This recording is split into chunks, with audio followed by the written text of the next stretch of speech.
மரித்த அந்த சிறுவன் எழுந்து உட்கார்ந்தானே. அல்லேலூயா.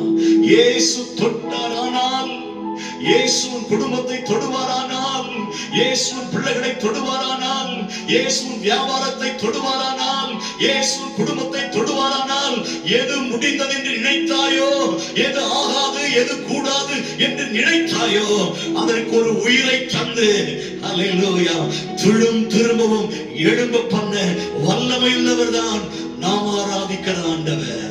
அல்லேலூயா, அல்லேலூயா. மரித்து போன அந்த வாலிபனை கர்த்தர் உயிரோடு கூட எழுப்பினாரே. அல்லேலூயா.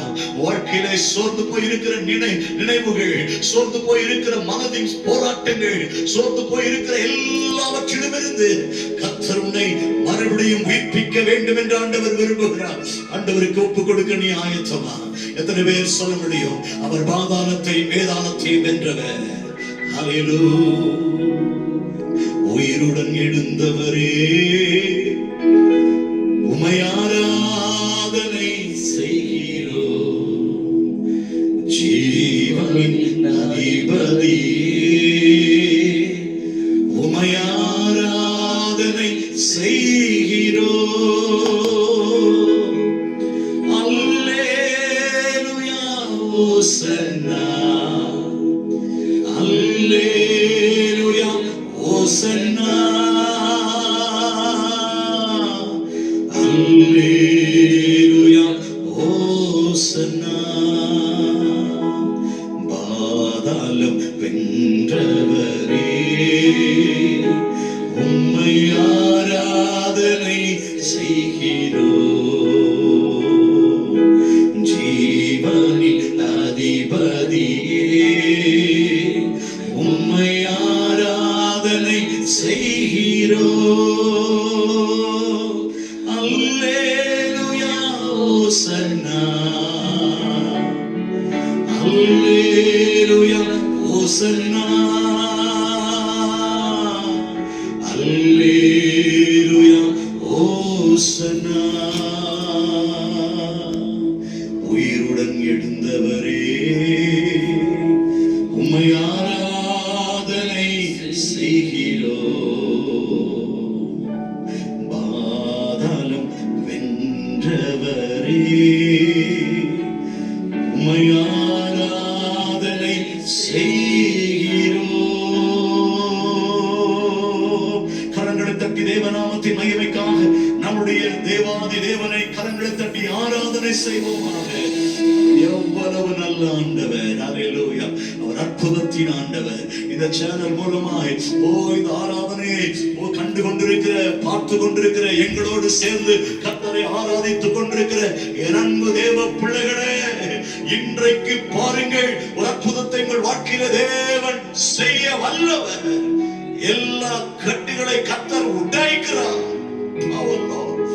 சாப கட்டுகள் உடைகிறது, தரித்திரத்தின் கட்டுகள் உடைகிறது.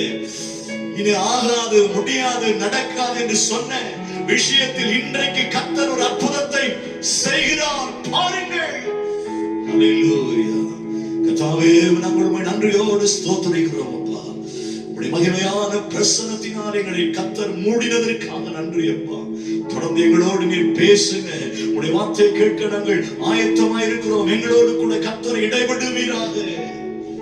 தெய்வீக பிரசன்னம் எங்களை ஆட்கொள்ளட்டும் அப்பா. சகல துதிகன மகிமையெல்லாம் உமக்கு இயேசு என்ற நாமத்தில் ஜெபிக்கிறோம் எங்கள் நல்ல பிதாவே. ஆமென், ஆமென், ஆமென், ஆமென், ஆமென். ஹல்லேலூயா. நம்முடைய கர்த்தர் நல்லவர். கர்த்தருடைய நாமத்திற்கு மகிமை உண்டாகட்டும். என்னோடு கூட ஆராதனையில இணைந்து தேவ நாமத்தை உயர்த்தின அருமையான நவீன் ஜெரோமி அவர்களை இயேசுவின் நாமத்தில் வாழ்த்துகிறேன். கர்த்தர் அவர்களை ஆசீர்வதிப்பார். God bless you. தொடர்ந்து ஒரு சில விஷயங்களை, ஒரு சில வார்த்தைகளை நான் இன்றைக்கு உங்களோடு கூட பேச வேண்டும் என்று விரும்புகிறேன். கர்த்தருடைய நாமத்திற்கு மகிமையும் கனமும் ஸ்தோத்திரமும் உண்டாகட்டும். கர்த்தர் நம்மை ஆசீர்வதிப்பாராக. ஆராதனையில நிச்சயமாய் கர்த்தர் உங்களோடு கூட இடைப்பட்டிருப்பார். நிச்சயமாய் உங்கள் வாழ்க்கையில் ஒரு பெரிய மாற்றத்தை ஆண்டவர் செய்ய அவர் வல்லமை உள்ளவராக இருக்கிறார். ஹல்லேலூயா. ஒரு அற்புதமான ஒரு வசனத்தை நான் வாசித்து நான் உங்களோடு கூட சில விஷயங்களை மாத்திரம் ரொம்ப சுருக்கமாக நான் சொல்லி நிறைவு செய்ய வேண்டும் என்று நான் விரும்புகிறேன். நீங்கள் வாசியுங்கள். நீதிமொழிகள் 14ஆம் அதிகாரம் 11வது வசனத்தை நாம் வாசிக்கும் போது, ஒருவேளை உங்கள் கைகளிலே பைபிள் இருந்தால் எடுத்துக்கொள்ளுங்கள், என்னோடு கூட எடுத்துக்கொள்ளுங்கள். அந்த சகோதரி வாசிப்பார்கள், சற்று கவனியுங்கள்.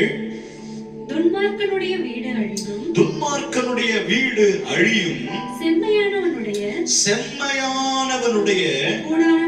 கூடாரமோ செழிக்கும் என்று நாம் இங்கே வாசிக்கிறோம். தேவனுடைய பிள்ளையே, 2 விதமான மனிதர்களை இங்கே வேதம் நமக்கு சொல்லுகிறது. ஒன்று துன்மார்க்கமான மனிதன், இன்னொன்று செம்மையான மனிதன். கர்த்தருக்கு ஸ்தோத்திரம். துன்மார்க்கனுடைய வீடு என்று இங்கே எழுதப்பட்டிருக்கிறது. அதே வசனத்தில் நீதிமானின் கூடாரம் என்று இங்கே எழுதப்பட்டிருக்கிறது. எங்க வீட்டுக்கும் கூடாரத்திற்கும் என்னங்க வித்தியாசம்? கர்த்தருக்கு ஸ்தோத்திரம். துன்மார்க்கர்கள் வாழ்கிற வீடு, ஆமா, அது வீடு. அல்லேலூயா. நீதிமான்கள் வாழ்கிற வீடே, ஆனாலும் அதற்கு ஆண்டவர் கொடுக்கிற பேரு கூடாரம். கூடாரம் அப்படின்னா கிறிஸ்துவ முறைப்படி நிலையானது அல்ல, அது பெயர்க்கப்பட்டு வேற இடத்துல போடப்படும். வேதம் சொல்லுகிறது, நம்முடைய இந்த பூமி நமக்கு நிலையானது இல்லை. கர்த்தருக்கு ஸ்தோத்திரம். அவர் மேக மீதினிலே வரும்போது இதெல்லாம் விட்டுட்டு இந்த கூடாரத்தை பெயர்த்து, ஆமா, நம்ம வேற ஒரு லோகத்திற்கு, பரலோகத்திற்கு, சியோனுக்கு போகிறோம். ஆமென். அதனால்தான் நீதிமான்கள் இருக்கிற இடம் கூடாரம் என்று வேதம் சொல்லுகிறது. ஏன்னா நமக்கு இந்த பூமி நிலையானது இல்லை.